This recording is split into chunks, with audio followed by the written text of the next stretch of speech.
Au cœur d'un petit village du Sénégal, entre les champs de mil dorés et les cases aux toits de chaume, vivait Awa, une jeune fille de 12 ans au sourire éclatant. Son rire résonnait comme une mélodie, et tout le monde l'appelait le soleil du village.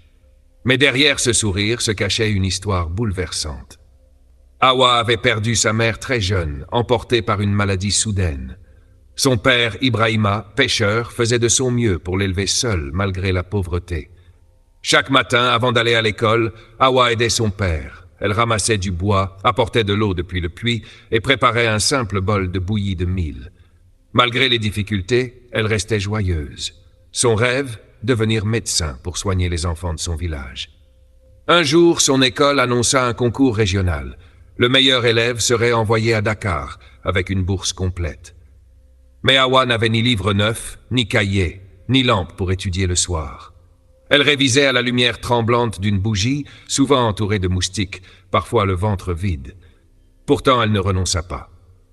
Son père l'encourageait chaque soir. « Awa, tu es ma fierté. Même si nous n'avons rien, ton savoir sera notre richesse. » Touchés par sa détermination, les villageois se mobilisèrent. L'instituteur lui prêta des livres usés mais précieux. Une voisine lui donna une vieille lampe à pétrole.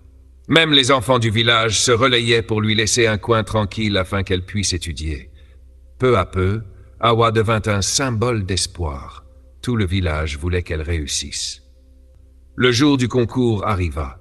Awa, habillée de son simple uniforme soigneusement lavé, prit place dans la salle avec des centaines d'autres enfants venus de partout. Les épreuves étaient difficiles, mais Awa se rappela chaque nuit blanche, chaque mot appris, chaque encouragement de son père. Quand les résultats furent affichés, un silence tomba, puis un cri de joie éclata. Awa était première. Le jour de son départ, le village entier se rassembla. Certains pleuraient, d'autres dansaient de joie. Son père, les yeux humides, lui glissa ces mots. « Pars, ma fille, pars et brille, ne nous oublie jamais. » Dans le vieux bus qui l'emmenait vers Dakar, Awa regardait son village disparaître au loin. Elle savait qu'elle portait avec elle les rêves de tout un peuple.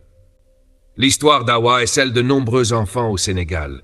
Malgré la pauvreté, malgré les obstacles, ils portent en eux une force incroyable et un espoir qui fait battre les cœurs.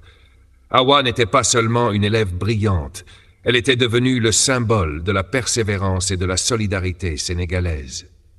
Si cette histoire vous a touché, abonnez-vous à la chaîne Afrique en Histoire, laissez un like, un commentaire et partagez pour inspirer encore plus de monde.